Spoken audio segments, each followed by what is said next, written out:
Bizi izləyən hər kəsi salamlayıram. Bugün sizinlə yeni məlumatlarla dolu bir səyahətə başlamaq üçün yola çıxırıq. Təbiətin və zəhmətin ərsəyə gətirdiyi məhsullardan sizin üçün ən təbii, dadlı və faydalı məlumatları gətirəcək evinizə, süfrələrinizə, tarladan süfrəyə adlı verilişimizlə biz başladıq. Sağlam işlər əldə olunur, kokpitə yerləşdirilir, əkin başlayır. Pomidorların yetişdirilməsində istifadə olunan pestisidlərin və gübrələrin normativ tələblərə uyğunluğu yoxlanılır. Xəstəlik və zərərvericilik olma ehtimalı olan məhsullardan nümunə götürülür. Nümunə qəbul edildikdən sonra sifarişçi məxfiliyinin qorunması üçün nümunənin üzərinə barkod vurulur. Zərərli orqanizmlər çox kiçik ölçülü olduğundan onların müayinəsi molekulyar səviyyədə real vaxtda PZR üsulu ilə aparılır. Proseslərin elektronlaşması istənilən sahibkar subyektinin vaxt qənaəti məsələsində önəmli bir faktordur. Bugün sizə pomidorun istixana şəraitində necə yetişdirildiyini, hansı müasir texnologiyalardan istifadə olunduğunu, həyata keçirilən yoxlama nəzarət tədbirlərini, laborator analizləri əyani şəkildə göstərəcəyik. Mətbəximizin ayrılmaz simvollarına çevrilən bir çox tərəvəzlər var. Bu məhsullar arasında demək olar ki, dünyanın dörd bir yanında geniş istifadə olunan tərəvəzlərdən biri pomidordur. Əgər əvvəllər pomidor bitkisi yalnız mövsümə uyğun yetişdirilirsə, artıq istixana şəraitində ilin 4 fəslində yetişdirilir.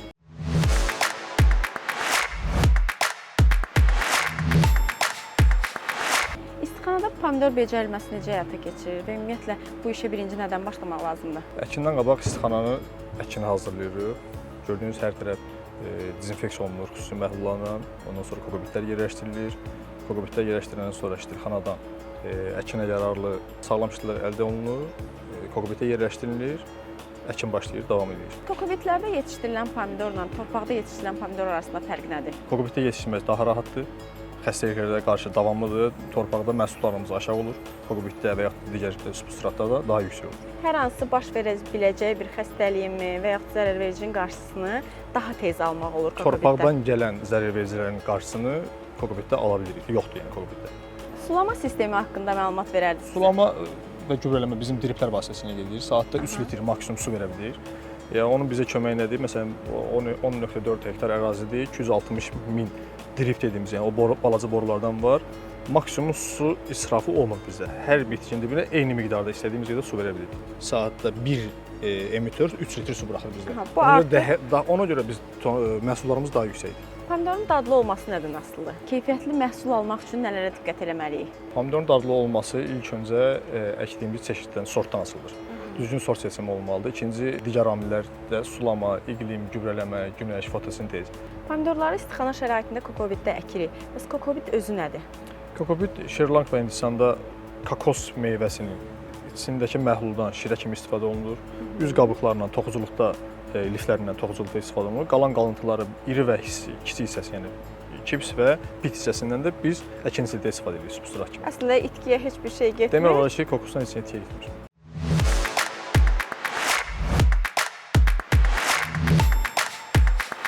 Qida Təhlükəsizliyi Agentliyinin fitosanitar müfəttişi Rəşad Əbdülzadə ilə birlikdəyik. Rəşad bəy, məhsuldan nümunə götürülməsi hansı hallarda baş verir və işin gedişatında nə kimi əhəmiyyəti var? Agentliyin fitosanitar müfəttişləri tərəfindən ilkin istehsal müəssisələrində dövrü olaraq fitosanitar karantin baxışının həyata keçirilməsi məqsədi ilə nümunələr götürülür. Götürülmüş nümunələr həm bitki sağlamlığının öyrənilməsi, eyni zamanda pestisid qalğan nəzarət olunması məqsədi ilə həyata keçirilir. Götürülmüş nümunələrin nəticələri uyğun olan məhsulların həm daxili bazarda, həm də xarici bazarların satışına agentlik tərəfindən icazə verilir. Üzərinizdə yaxa kamerasından istifadə edirsiniz. İşin gedişatında hansı əhəmiyyəti var?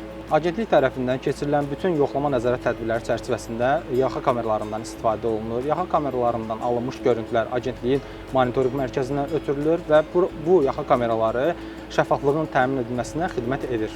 Gedişat haqqında məlumatlarımızı əldə elədik. Elə isə keçək nümunəmizi də götürək və sizinlə olan işimizi tamamlayaq. Oldu.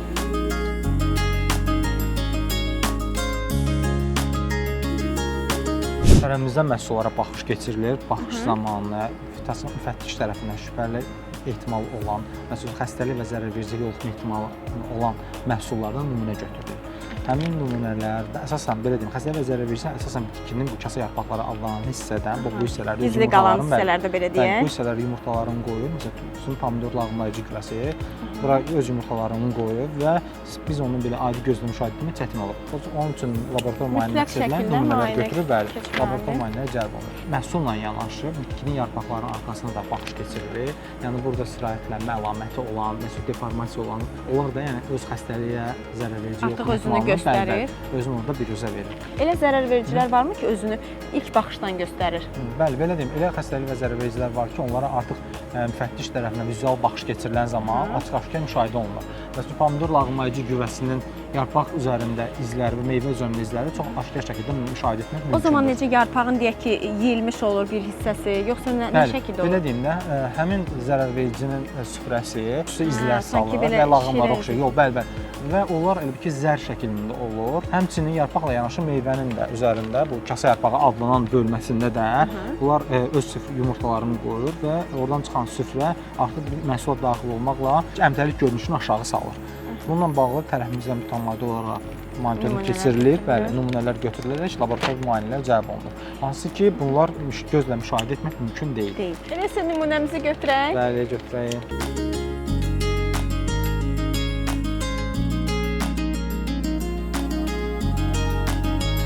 Monitorinq zamanı götürülmüş nümunələr tərəfimizdən bulunaraq Qida Təhlükəsizliyi İnstitutunun nümunə qəbul məntəqəsinə göndərilir.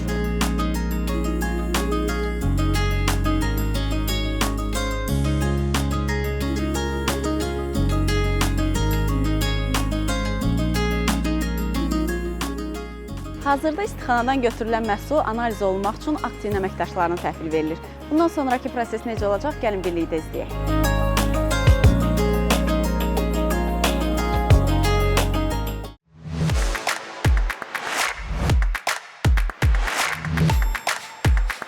Nümunə qəbulu hansı formada həyata keçirilir və nələrə daha çox diqqət etmək lazımdır? Nümunələrlə iş şöbəsinə 3 istiqamət üzrə nümunələr təqdim olunur. Bunlar Azərbaycan Respublikasının Qida Təhlükəsizliyi Agentliyinin regional bölmə müfəttişləri tərəfindən götürülmüş ixrac monitorinq yoxlama nümunələri, dövlət qurumları tərəfindən və fərdi sifarişçilər tərəfindən təqdim olunan nümunələrə aiddir. Ölkə ərazisində keçirilən yoxlama və monitorinq tədbirləri çərçivəsində götürülmüş hər bir nümunə soyuq, isti zəncir və mal qonşuluğu prinsipi qorunmaqla heç bir vaxt itkisinə yol verilmədən xüsusi nəqliyyat vasitələri ilə nümunə qəbuluna çatdırılır. Nümunələr təqdim olunan zaman bir sıra məqamlar vardır ki, bunlara xüsusi diqqət yetirmək lazımdır. Təqdim olunmuş nümunə öz orijinal qablaşmasında təqdim olunmalıdır və orijinal qablaşmada heç bir cızıq, qırıq, əzilmə kimi hallar olmamalıdır.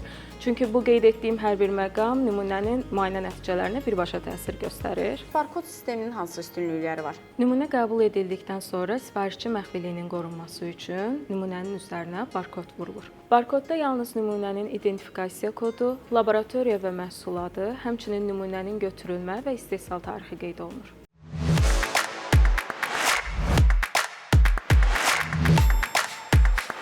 İstixanalarda istifadə olunan su mənbələrinin və torpağın keyfiyyəti də laborator analizlər vasitəsilə mütəmadi olaraq yoxlanılır.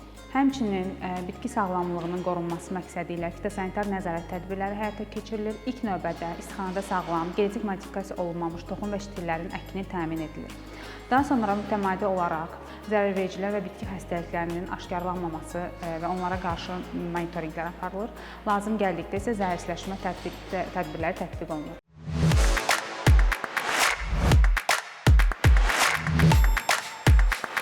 Qida Təhlükəsizliyi Agentliyi ilə sahibkarlar arasında birgə əməkdaşlıq necə həyata keçirilir? İxracdan öncə elektron şəkildə müraciət ünvanlanır. Sonra ərazi üzrə təhkim olunmuş əməkdaş istehsalat sahəsinə yaxınlaşır. İstehsalat sahəsində ixraca hazır olan məhsulun yerində olduğunu öz gözləri ilə şahid olmuş olur. Bunu təsdiqləyir, nümunələr götürülmüş olur. Sonra Qida Təhlükəsizliyinin xüsusi qurumu üzərindən həmin o pomidor nümunələri çatdırılır laboratoriyaya. Laboratoriya nəticələrindən sonra, ödənişlər həyata keçiriləndən sonra müvafiq sertifikat alınır və bu sertifikat ixrac prosedurunun həyata keçirilməsində ən vacib sənədlərdən biridir. Onun əsasında ixrac prosesi başlayır və yekunlaşır. Məhsulun istehsalından başlayaraq istehlakçıya çatdırılana qədər agentlik hansı tədbirləri həyata keçirir? Bu fəaliyyət qida təhlükəsizliyi sahəsindəki qanunvericiliyin və beynəlxalq standartlarına uyğun şəkildə icra olunur. Agentlik istixana təsərrüfatlarında məhsulun istehsalından başlayaraq istehlakçıya çatdırılana qədər olan bütün mərhələlərə nəzarət və monitorinq işləri aparır və pomidorların yetişdirilməsində istifadə olunan pestisidlərin və gübrələrin normativ tələblərə uyğunluğu yoxlanılır.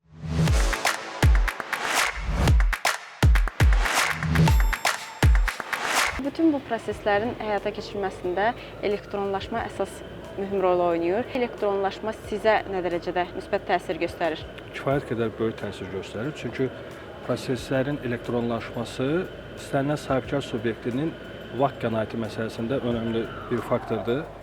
Biz demək olar ki, bir gündə bir neçə dəqiqə ərzində belə deyək, 5 maşının ixrac prosedurunu yekunlaşdıra bilirik. Bu həqiqətən də çox böyük vaxta qənaət deməkdir. Artıq əməkdaşlar ayrı-ayrılıqda hər hansı bir sahələrə getmirlər. Bir pəncərə sistemi deyək də belə bu şəkildə bütün prosesi yekunlaşdıra bilirik. Çox müsbət təsiri var biz sahibkarlıq subyektlərində. Pomidor bitkisinin özü, meyvəsi, toxumu və ştili üzərində laborator analizlər aparılır. Bu analizlər ölkədə bitki sağlamlığına, həmçinin idxal edilən yerli bazara çıxarılan məhsulların təhlükəsizliyini qiymətləndirmək məqsədi ilə aparılır.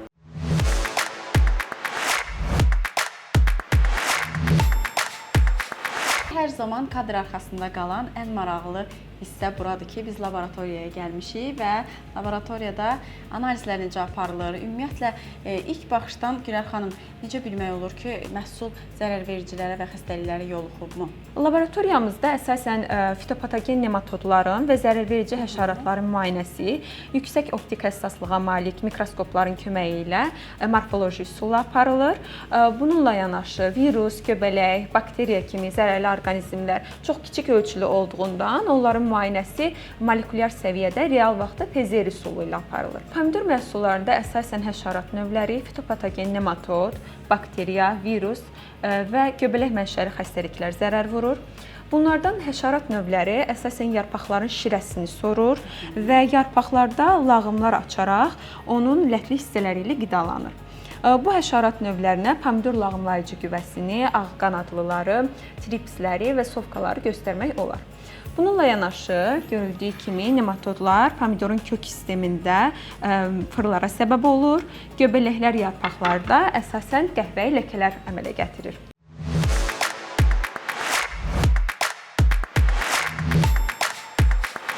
Mikroskop altında baxırsınız və nə görürük ən əsası? Hal-hazırda yarpaqlara zərərverici həşəratlar üçün gördüyünüz mikroskopla baxa bilərik. Yarpağın alt, üst hissələrinə baxılır və hal-hazırda nümunəmiz təmizdir. Mən də bir baxa bilərəm, maraqçı. Bəli, buyurun. Təbii ki, bu bir şəxsi marağımdan irəli gəlir. Görək orada nə görünür. Əslində yarpağın özündən də göründüyü kimi, təbii ki, sizin sözünüzə istinad edərək normal görünür. Gülər xanım, bəs məhsulda virus xəstəlikləri olarsa, yəni hansı simptomlarla özünü göstərir? Pomidorda əsasən virus mənşəli xəstəliklər meyvələrində deformasiya, qeyri-bərabər yetişməsinə, həmçinin meyvələrində mozaikaya, xlorotik ləkələrə səbəb ola bilər. Yarpağında isə yenə qırışıqlıq, saralma, mozaikanı, həmçinin həriqəvi ləkələr, çatılar kimi özünü göstərə bilər. Pomidorun əsas zərər vuran xəstəliklərinə, virus xəstəliklərinə pomidorun qonur qırışıqlıq virusunu, pepinomozaika virusunu, pomidorun bürüncülük virusunu göstərmək olar. Aparılan müayinəmizin nəticəsi artıq hazırdır. Diaqramdan görüldüyü kimi nümunəmizdə heç bir zərərli orqanizm aşkar edilmədi. Əgər zərərli orqanizm nümunədə aşkarlansaydı, o zaman diaqramımız bu şəkildə olacaq.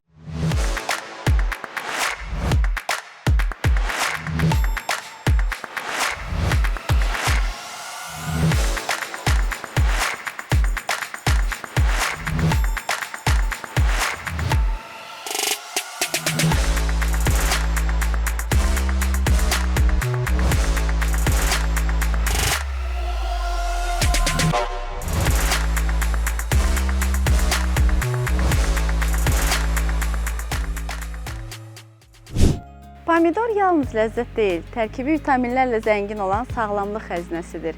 Dəyərli izləyicilərimiz, bugünkü verilişimizin sonuna gəldik. Növbəti çəkilişimiz hansı məkanda olacaq və biz hansı məhsulu sizə təqdim edəcəyik? Tarladan süfrəyə verilişini izləməyə davam edin, xəbər tutacaqsınız. Sağ olun, salamat qalın.